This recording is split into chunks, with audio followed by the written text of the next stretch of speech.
ఏంటయ్యా ఇది? మిమ్మల్నే నా పేరు తలుచుకొనగాని ఏ పని మొదలుపెట్టరు, కానీ నన్నే అవమానిస్తున్నారే. అందరూ కలిసి చేసుకునే పండుగని చివరకు తిట్టుకునే దండగలా చేశారే. మా అమ్మ నన్ను పసుపుతో చేస్తే మీరేమో దాన్ని కాస్త ప్లాస్టర్ ఆఫ్ పారిస్లోకి మార్చేశారు. నాకేం రంగులు కావాలని అడిగానా? మట్టితో చేస్తే వరాలివ్వనన్నానా? వేదాలలో నన్ను బ్రొటనవేలంత చేస్తే చాలని చెబితే మీరేమో మీ చిత్తం వచ్చినట్టు నా ఎత్తు పెంచేస్తున్నారు. నాకు నాతోటే పోటీ పెడతారా? అన్నా, ఒక్క అడుగుతో మొదలై 60 అడుగులకు చేర్చేశారు.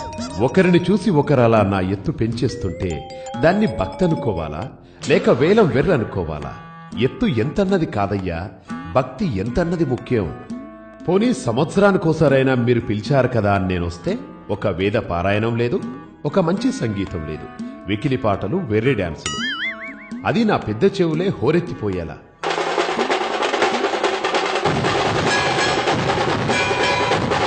పాపం నా మూషికడు ఆ పాటల హోరికి పారిపోతున్నాడు కూడా. ఇక చుట్టుపక్కల జనాలైతే రోజు అష్టోత్తరం సంగతి ఎలా ఉన్నా మీ గోలకి తిట్టదండకం చదువుతున్నారు. అవును, నాకు లడ్డూలిష్టమని ఎవరయ్యా చెప్పారు? నేను ఉండ్రాళ్ళకి బ్రాండ్ అంబాసిడర్ని కదా. మరి ఆ లడ్డూలేంటి, వాటి సైజులేంటి, పైగా ఆ వేలం పాటలేంటి? అసలు నా కథ, నా రూపమే కాదు, నా ప్రసాదం కూడా మార్చేస్తారా? ఆ విష్ణుమూర్తికి 10 అవతారాలే, కానీ నాకెన్ని పెట్టారు? నాతో క్రికెట్ ఆడించారు, గ్లోబుల మీద ఎక్కించారు, మోటార్ సైకిల్ తొక్కించారు, నా ట్రేడ్ మార్క్ అయిన బుజ్జి బొజ్జరు తీసి 6 ప్యాక్స్ పెట్టారు, టోపీలు పెట్టారు, తలపాగ జుట్టారు, సినిమా హీరోలా తయారు చేశారు. ఆ పరమశివుడు ఒక్కసారి రూపం మారిస్తే మీరు ప్రతి ఏడు నా రూపం మారుస్తున్నారు.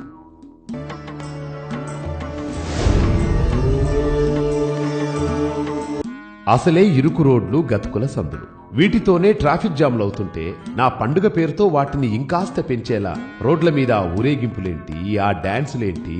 జనాలు ఇళ్లకి చేరలేక నన్ను తిట్టుకుంటున్నారయ్యా. నిన్నటికి నిన్న సిటీ మొత్తం చెట్లకు చెట్లే కొట్టేస్తున్నారు. ఏంటయ్యా అంటే నిమజ్జనం రోజు అడ్డొస్తాయి అంటున్నారు. నాకు ఆకులు అలములంటే ఇష్టమని తెలిసి వాటినిచ్చే చెట్లను నా పేరు చెప్పి నరికేస్తుంటే ఇదెక్కడి పండుగయ్యా?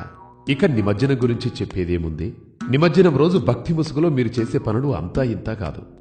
నా విగ్రహం వెనకాల క్వార్టర్ బాటిళ్ల కేసులు, గుడంబా క్యాన్లు, నా విగ్రహం ముందు తాగి తూలుతూ వికృత విన్యాసాలు, హోరెత్తే డ్రమ్ములు, మైకుల రణగొన ధ్వనులు, తాగి మైమరిచి మీరు వేసే కేకలకి మీ నోటి నుండి వచ్చే గుడుంబా తుంపర్లు పన్నీరుగా నా మీద చిలకరిస్తూ నన్ను ఊరేగిస్తున్నారు. మీ దగ్గర వచ్చే గుడంబా వాసన కంటే ఆ హుసేన్ సాగర్ నీటి కంపే ఎన్నో రెట్ల మేలనిపిస్తుంది. నాకొద్దు బాబు ఈ నిమజ్జనం. నేను బారిపోతున్నా.